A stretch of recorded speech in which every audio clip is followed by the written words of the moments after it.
ہم Oman Jordan میں پہنچ چکے ہیں. I will reach out to people all over the world to spread the sunnah. آج ہمارا جارڈن کے اردن کے اس سفر کا پہلا دن ہے. ہم اصحاب کہف کے غار کے قریب پہنچ گئے ہیں. آئیے انشاءاللہ بقیہ باتیں تو آپ کو وہاں جا کر بتائیں گے. اور وہ غار جس میں یہ اصحاب آرام فرما رہے، کتنے سال تک آرام فرما رہے، آئیے اب آپ کو اس غار کی طرف لیے چلتے ہیں. اصحاب کہف جو ہیں ان کے غار کے بارے میں 3 روایات ملتی ہیں، یعنی 3 جگہ پر دنیا میں یہ غار کے بارے میں کہا جاتا ہے کہ یہ غار وہاں ہے. یہاں ایک مسجد کے آثار ہیں اور اب ہم اس میں داخل ہوتے ہیں. یہاں یقیناً اب نماز تو نہیں ہوتی لیکن ایسا لگتا ہے کیونکہ یہاں محراب بھی موجود ہے اور ایک پرانی سی مسجد ہے. اب یہاں پر جدید تعمیر کے ساتھ ایک بڑی زبردست مسجد بنا دی گئی ہے. انشاءاللہ ظہر کا وقت ہو رہا ہے، ہم اسی مسجد میں جاتے ہیں، نماز ظہر بھی ادا کرتے ہیں اور آپ کو اس مسجد کا دیدار بھی کراتے ہیں. صلو علی الحبیب صلی اللہ تعالی علی محمد صلی اللہ علیہ وسلم. اللہ والوں سے ہے جو وابستہ،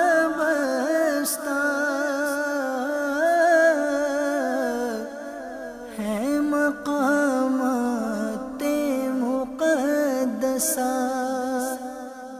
یہ مقامات مقدسہ، یہ مقامات مقدسہ. اللہ والوں سے ہے جو وابستہ،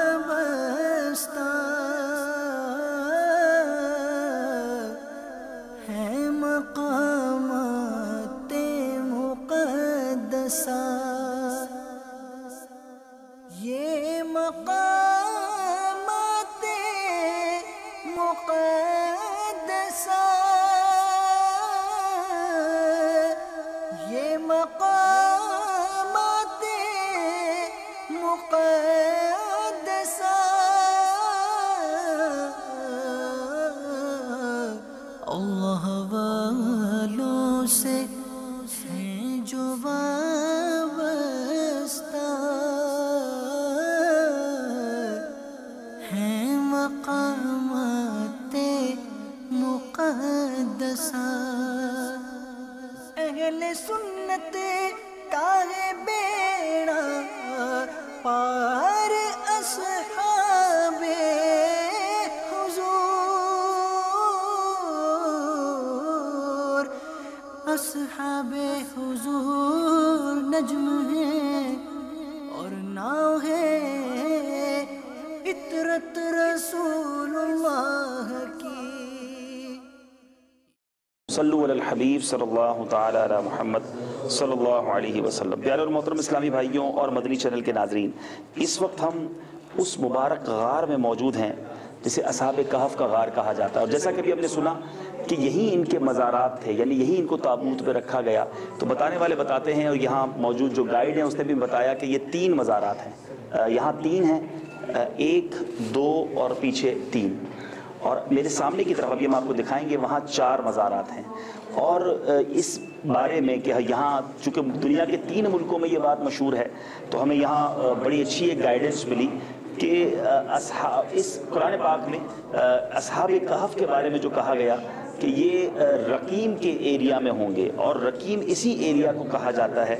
تو اس لیے ایک طرح سے یہ ہم کہہ سکتے ہیں کہ کنفرمیشن ہو رہی ہے کہ اصحاب کہف جو تھے وہ یہی تھے. مزید اس بارے میں کچھ عرض کرتا ہوں. جیسے ہم نے سنا ام حسبت ان اصحاب الکہف والرقیم کانوا من آیاتنا عجبا، ہماری ایک عجیب نشانی تھے جب ان جوانوں نے غار میں پناہ لی، پھر بولے اے ہمارے رب ہمیں اپنے پاس سے رحمت دے. تو یہ کہف والرقیم جو ہے یہ رقیم اس ایریا کو کہا جاتا ہے. دوسری میرے پیارے اسلامی بھائیوں ہمیں یہاں نشانی جو بتائی گئی وہ یہ ہے کہ ایک آیت کریمہ ہے سورہ کہف کی آیت نمبر 17، وَتَرَى الشَّمْسَ إِذَا طَلَعَتْ تَزَاوَرُ عَنْ كَهْفِهِمْ ذَاتَ الْيَمِينِ وَإِذَا غَرَبَتْ تَقْرِضُهُمْ ذَاتَ الشِّمَالِ وَهُمْ فِي فَجْوَةٍ مِّنْهُ ذَلِكَ مِنْ آیَاتِ اللَّهِ. ترجمہ کنز ایمان. اور اے محبوب تم سورج کو دیکھو گے جب نکلتا ہے تو ان کے غار کی داہنی طرف سے، ان کی غار کی داہنی طرف بچ جاتا ہے اور جب ڈوبتا ہے تو انہیں بائیں طرف کترا جاتا ہے، حالانکہ وہ اس غار کے کھلے میدان میں ہیں، یہ اللہ کی نشانیوں سے ہیں۔ اس کی تفسیر میں میرے پیارے اسلامی بھائیوں یہ لکھا ہے کہ تازہ ہوائیں ان کو پہنچتی تھی۔ اب ہم آپ کو بتائیں گے کہ جو غار کی میرے پیارے اسلامی بھائیوں داہنی طرف ہے وہ کیا ہے، اور جہاں سے یہ سورج جو ہے وہ نکلتا تھا، تو یہ بتاتے ہیں کہ یہاں ایک ونڈو سی بنی ہوئی ہے، یہاں سے سورج کی کرنیں آتی تھی۔ اس طرف آپ دیکھ سکتے ہیں یہاں اوپر سے سورج کی کرنیں آ رہی ہیں، یعنی سورج جو ہے وہ اس طرف سے ذات الیمین سے سیدھے ہاتھ کی طرف سے نکلتا ہے اور اس طرف سورج غروب ہوتا ہے، جس کو کہا گیا کہ اے محبوب تم سورج کو دیکھو کہ جب نکلتا ہے تو ان کے غار کے داہنی طرف سے بچ جاتا ہے اور جب ڈوبتا ہے تو انہیں بائیں طرف کتر جاتا ہے، یعنی یہ بائیں طرف جو ہے کترا جاتا ہے، یہ بائیں طرف یہ سورج غروب ہوتا ہے، یعنی یہ کہہ سکتے ہیں ہم کہ یہ ایسٹ ہے اور یہ ویسٹ ہے۔ یہ ایک دوسری نشانی بتائی گئی، اور تیسری نشانی جو یہاں اس غار کے بارے میں بتائی گئی کہ یہاں پر سورہ کہف پارہ 15 آیت نمبر 21 میں ارشاد ہوتا ہے قال الذین غلبوا علی امرہم لنتخذن علیہم مسجدا، وہ بولے جو اس کام میں غالب رہے تھے قسم ہے کہ ہم تو ان پر مسجد بنائیں گے۔ تو ایک مسجد تو ہم نے آپ کو سامنے دکھائی، ایک اس غار کے اوپر بھی مسجد ہے، اس مسجد کے آثار بھی ہم آپ کو بتائیں گے۔ تو 3 نشانیاں قرآن پاک کے ذریعے بتائی جاتی ہیں، اور جس جگہ ہم کھڑے ہیں بتایا گیا ہے کہ یہی وہ جگہ ہے جہاں یہ اصحاب کہف جو تھے یہ آرام فرما ہوئے، اور 1-2 دن نہیں کم و بیش 300 سال یہ اس جگہ آرام کرتے رہے، اللہ کے حکم سے سوتے رہے۔ اور اب یہ وہ 4 دیگر مزارات ہم آپ کو دکھاتے ہیں جن کے بارے میں آتا ہے کہ یہ 4 مزارات 1 2 پیچھے 3 اور یہاں پر 4۔ اچھا، اور یہاں پر مختلف بہت پرانی لینگویج میں جس کو عباسی لینگویج کہا جاتا ہے، اور اس لینگویج کے اندر بھی جو لکھا ہے وہ اس بات کی غمازی کرتا ہے، اور بتاتے ہیں کہ یونیسکو جو کہ آثار قدیمہ کا انٹرنیشنل ادارہ ہے اس نے بھی ڈکلیئر کیا ہے کہ یہی وہ غار ہے جہاں یہ 7 سلیپرز جس کو یہ لوگ کہتے ہیں اور اصحاب کہف ہم کہتے ہیں۔ یاد رہے کہ کتا جو تھا ان کا جو وہ اس غار کے دہانے پر بیٹھا تھا اور وہیں وہ دنیا سے گیا۔ اور اب میں آپ کو یہ بات بتاؤں کہ اس کتے کو نسبت کی وجہ سے کیا برکت ملی۔ اس کو نسبت کی وجہ سے برکت یہ ملی میرے پیارے اسلامی بھائیوں کہ روایتوں میں آتا ہے کہ بلم بن باعورہ جو بنی اسرائیل کا ایک بہت بڑا عابد تھا، ایسا عابد کہ دعا کرتا تو مستجاب الدعوات تھا، اور لوگوں نے اس کے پاس آ کر لالچ دے کر حضرت موسیٰ علیہ السلام کے خلاف بد دعا یعنی بری دعا کرنے کی، ہلاکت کی دعا کرنے کا اسے کہا۔ وہ دعا تو نہیں کر سکا، اس کی زبان باہر آ گئی، ایمان سے چلا گیا، اور کہا جاتا ہے کہ بلم بن باعورہ جہنم میں کتے کی شکل میں جائے گا اور وہ کتا بلم بن باعورہ کی شکل میں جنت میں جائے گا۔ اصحاب کہف کی نسبت کی برکت سے کتا جنت میں چلا جائے تو جس کے دل میں اولیاء کی محبت ہو، جس کے دل میں صحابہ کی محبت ہو، اہل بیت کی محبت ہو، انبیاء کی محبت ہو، نسبت رکھتا ہو بزرگوں سے، وہ کیوں کر جہنم میں جائے گا۔ یہاں یہ سیکھنے کو مل رہا ہے اس قرآنی واقعے سے کہ اللہ والوں کی نسبت جو ہے وہ کام آ جاتی ہے۔ تو اپنا پلو، اپنا دامن، اپنا واسطہ اللہ والوں سے ایسا مضبوط رکھیے کہ جب وہ جائیں گے، دیکھیں نا اصحاب کہف جنت میں جائیں گے، اپنے کتے کو نہ چھوڑا، تو اگر ہمارا گلے میں غوث پاک کی غلامی کا پٹا ہوگا، اگر ہم قادری سلسلے میں وابستہ ہوں گے، ہم اولیاء کرام، صحابہ کرام، اہل بیت کے چاہنے والے ہوں گے، تو انشاءاللہ ان کے ساتھ ہم بھی جنت میں جائیں گے۔ بہرحال بڑی مبارک جگہ ہے، جس جگہ کے بارے میں قرآن کی ایک پوری سورت نازل ہوئی۔ آپ امیجن کر سکتے ہیں، آپ سوچ سکتے ہیں کہ کس قدر مقدس مقام ہے۔ 300 سال یہاں پر یہ بزرگ رہے۔ میرے پیارے محترم اسلامی بھائیوں،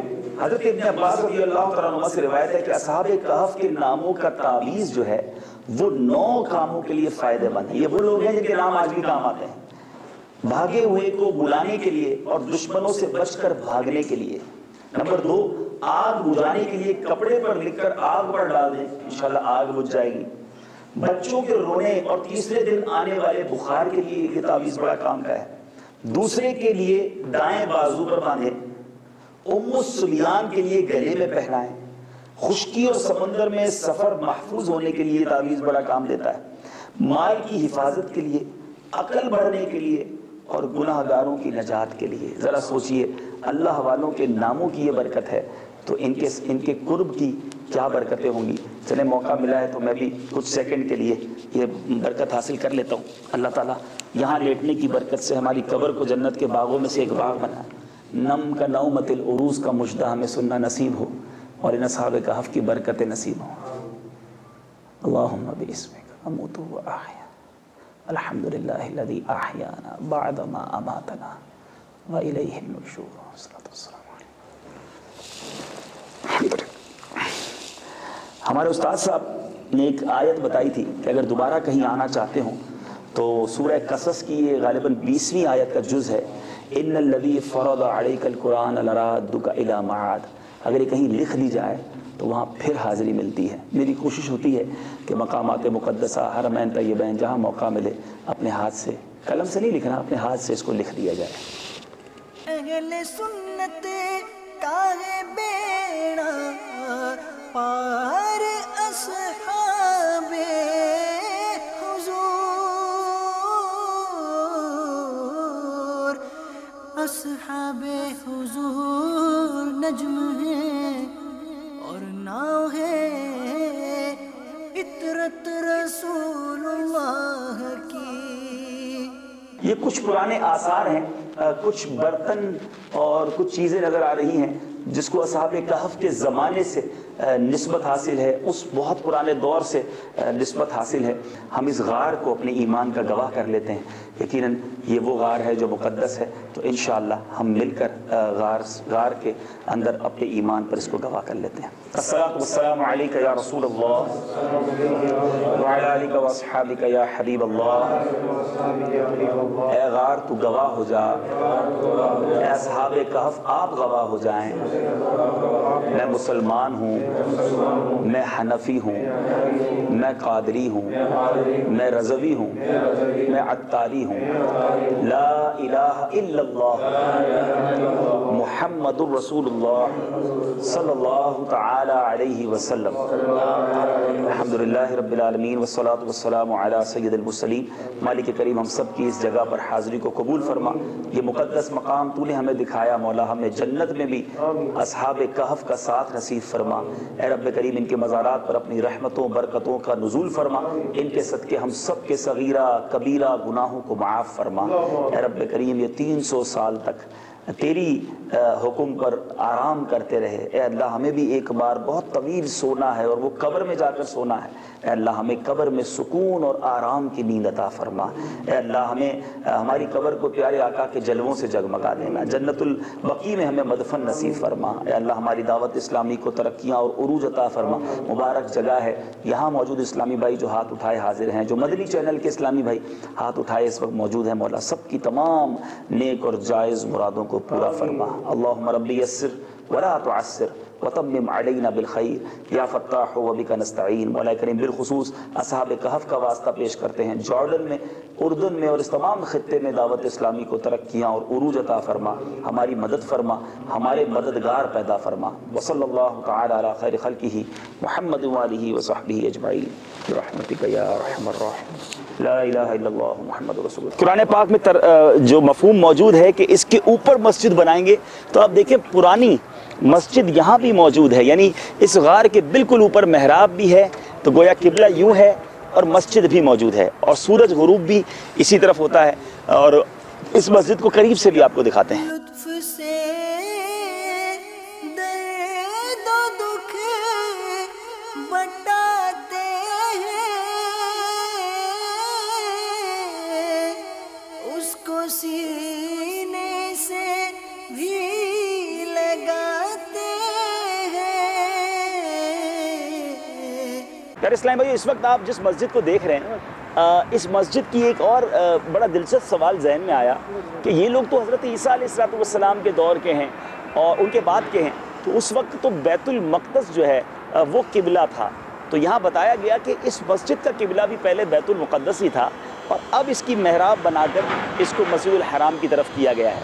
تو آئیے اس مسجد کا آپ کو دیدار ہمارے کیمرامین کرا رہے ہوں گے. بڑی مبارک مسجد جو عین اصحاب کہف کے غار کے اوپر ہے. یہ مقامات مقدسہ،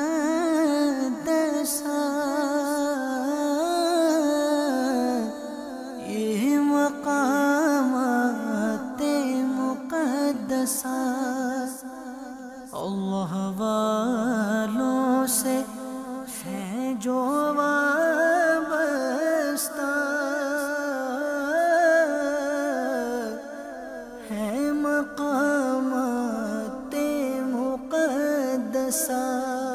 اس وقت ہم الملک عبداللہ الاول مسجد میں ہیں، بہت بڑی عالیشان مسجد، اس کے نیچے ایک کانفرنس ہال آپ کہہ لیں، بڑا آڈیٹوریم ہے، اور آج یہاں پر یکم محرم الحرام کی خوشی میں ہر سال نئے سال کی خوشی میں ایک تقریب منعقد ہوتی ہے جس میں ہجرت رسول صلی اللہ علیہ وسلم پر بیانات ہوتے ہیں، طلع البدر علینا کے نغمے گائے جاتے ہیں، اور یہاں پر نہ صرف رائل فیملی کنگ بلکہ یہاں کے علماء اور بڑی شخصیات آتی ہیں۔ آج ہم یہاں آئے ہیں اور ہم آئیے اب آپ کو بتاتے ہیں کہ یہاں کیا کچھ موجود ہے۔ مسجد نبوی شریف کا بہت خوبصورت ماڈل ہے، دس is model of Masjid Nabawi شریف۔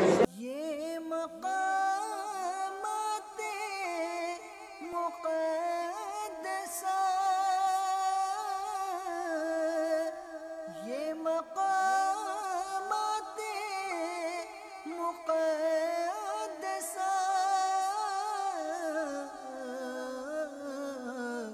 اللہ والوں سے ہیں جو وابستہ،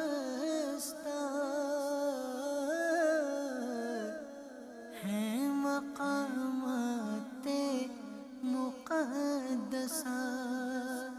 مقام موتا، یہ جو جنگ موتا ہوئی تھی تو اس مقام کا ماڈل ہے جہاں پر حضرت جعفر طیار، حضرت زید بن حارثہ رضی اللہ تعالیٰ عنہ کا مزار شریف ہے، اور یہ عبداللہ بن رواحہ رضی اللہ تعالیٰ عنہ کا مزار ہے۔ تو یہ وہ مقام ہے جہاں پر 3 صحابہ کے مزار، اور یہ عظیم واقعہ ہوا تھا۔ انشاءاللہ انقریب اس جگہ پر ہمیں جانا ہے، کرک کا ایریا یہ کہلاتا ہے، یہ اس کا ماڈل ہے۔ اہل سنت کا ہے بیڑا پار، اصحاب حضور۔ پیارے اسلام بھائیوں، اصحاب کہف جن کے غار کے دیدار آپ نے چینل پر ابھی کیا ہوگا، یہ اس غار کا، اس مسجد کا، اس علاقے کا پورا کتنا خوبصورت ماڈل انہوں نے بنایا ہے۔ یہ ہجرہ کانفرنس تھی یکم محرم الحرام کو، جہاں یہاں کے کنگ اور یہاں کی رائل فیملی بھی آئی، اور انہوں نے پورے اردن میں جو زیارتیں ہیں اس کے ماڈل بنائے ہیں۔ تو آپ دیکھیں کہ یہ غار کے اوپر مسجد، اور غار کے منہ پر مسجد، جہاں بھی ہم نے آپ کو سب کچھ وہاں کر دکھایا، اور وہ بڑی مسجد جو اب تعمیر ہوئی ہے، اس ماڈل کو بھی دیکھ لیجئے۔ اصحاب حضور نجم ہے اور ناؤ ہے، عطرت رسول اللہ کی۔ یہ درخت کیا ہے اور کہاں ہے؟ پہلے اس درخت کو دیکھیے، اس درخت کی 2 تصویریں ہیں۔ ایک بڑی عجیب بات یہ ہے کہ اس کے اطراف میں اگر آپ دیکھیں تو صرف صحرا ہی صحرا ہے، اور یہ درخت وہ مبارک درخت ہے۔ میرے آقا علیہ الصلوۃ والسلام نے ملک شام کا جب سفر فرمایا تھا، اور جس درخت کے نیچے کچھ دیر آرام کیا تھا، جس درخت کے سائے کو یہ شرف بخشا تھا، یہ وہی درخت ہے۔ اور میرے آقا علیہ الصلوۃ والسلام نے جس درخت کے سائے میں کچھ دیر آرام فرمایا، وہ درخت آج 1450 سال گزرنے کے بعد بھی ہرا بھرا ہے، وہ زندہ ہے، وہ موجود ہے۔ ہم اس درخت کے پاس بھی جائیں گے، اس مبارک شجر کے پاس بھی جائیں گے۔ یہ تصویر میں ہم دیکھ رہے ہیں، یہاں سے کچھ فاصلے پر ہے، سلسلہ دیکھتے رہیے گا۔ یہ مناظر شاید اب تک ہم نے کبھی نہ دیکھے ہوں گے، جو مناظر مدنی چینل آپ کو دکھانے جا رہا ہے۔ یہ صحابہ سے ہیں جو وابستہ،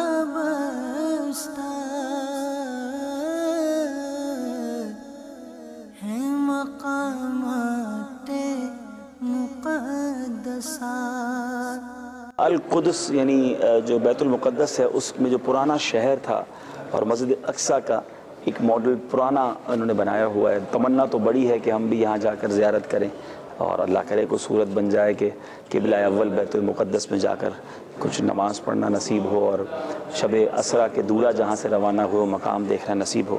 بہرحال فی الحال تو ماڈل دیکھ لیجئے۔ یہ صحابہ سے ہیں جو وابستہ،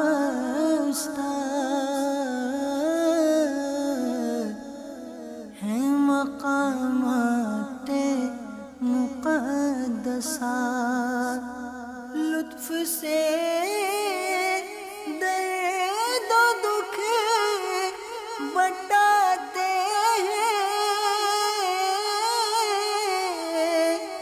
اس کو سینے سے بھی لگاتے ہیں۔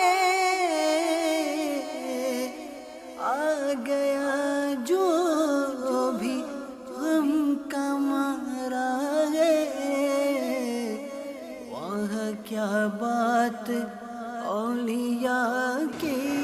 أعوذ بالله من الشيطان الرجيم. بسم الله الرحمن الرحيم. السلام عليك يا نبي الله. السلام عليك يا نبي الله. أنتم السابقون أنتم السابقون ونحن بكم لاحقون. ربنا لا تحرمنا أجرهم ولا تفتنا بعدهم واغفر لنا ولهم ولأمة المسلمين. فاتحة. أعوذ بالله من الشيطان الرجيم. بسم الله الرحمن الرحيم. الحمد لله رب العالمين الرحمن الرحيم